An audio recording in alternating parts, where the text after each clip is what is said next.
before we get into the web browser stuff, speaking of the whole demographics and audience thing, I have started the tech videos that I do on YouTube back up, that I don't know how many of them I'm going to make, whether I'm going to make them too often or not, because made a video about what I call insane membrane keyboards, reference to Cypress Hill, Insane in the Brain, talking about membrane keyboards, because I'm probably one of the few people on YouTube who's into technology that isn't going to instantly dismiss everybody who doesn't use a mechanical keyboard.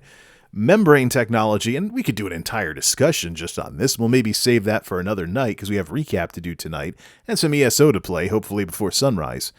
But the big thing with membrane keyboards is that both mechanical keyboards, I'll just say this now, both mechanical keyboards and membrane keyboard manufacturers of both kinds of keyboards know the strengths and weaknesses of both keyboards, and they're trying to work on,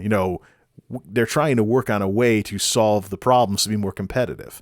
Some people like to think that if it's just one company, there can't be any competition, but there's always product managers and product line managers. There's teams inside of companies that may make products, and they all have to be responsible for their sales and stuff. So just because it's all one company doesn't always mean that it's a lazy monopoly situation where nobody wants to compete. And in the case of membrane and mechanical keyboards, I've seen membrane keyboard manufacturers try to pursue, with varying degrees of success, the feel of a mechanical keyboard. They're never going to get it 100% because there's rubber involved versus, mechanical switches. You just, unless of course you buy an O-ring set for a mechanical keyboard that you happen to have. But I have actually seen even OEM keyboards that come with new computers, mostly by Lenovo, with some of the Lenovos that the 9to5ers that I work with got this year with a computer upgrade. Actually, it's a membrane keyboard, it's OEM, it's pack-in keyboard, but it felt really good. The keys were the right shape, they felt like keys from an old keyboard, and despite it being rubber, it had quite a bit of spring to it without much sponginess. I was actually quite surprised.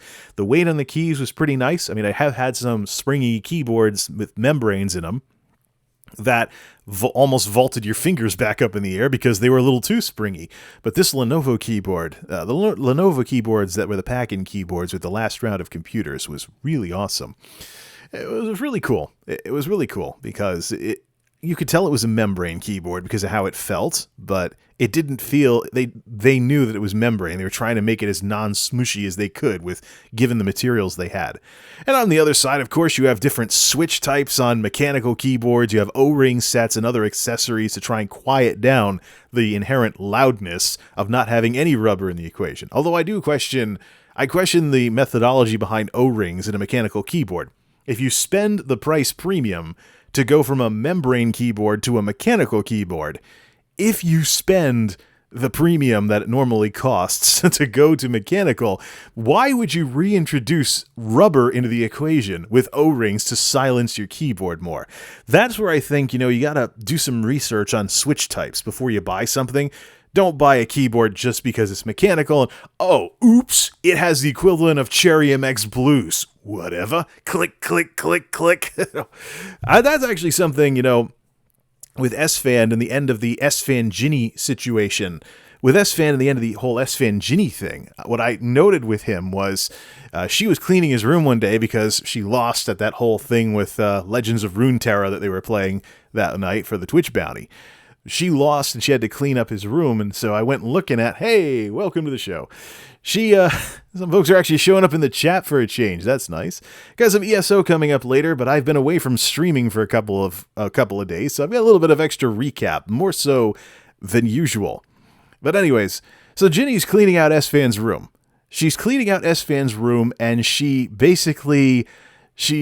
gets a close-up of his keyboard, and I find out by cross-referencing it to stuff on the internet, he's using a Razer something or another, and has green switches. Razer Green? I look them up. Oh, what do you know? They're modeled after Cherry MX Blue. They're clicky and tactile. Well, no wonder I can hear his keyboard when he types. Even though he's got music going in the background on his streams. So, clicky switches.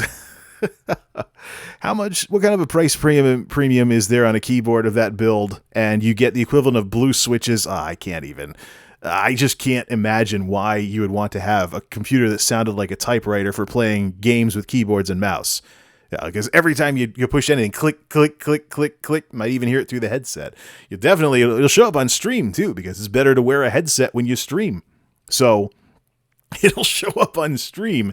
So, and I've seen a couple of Twitch streamers do that. They got the gaming look to them. They went out and bought gaming stuff, and you go to watch their stream of them playing Fortnite or something like that, and you hear all the clicks and the clacks, even if their mic is on cardioid mode and not on omni mode.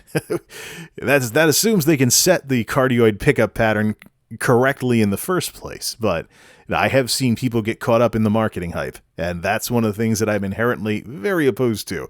I'm the skeptical guy at the other side of the table shooting down the sales pitch when you're trying to sell technology. So, membrane versus mechanical, yeah, it gets complicated, and even some big streamers sometimes end up with something a little too clicky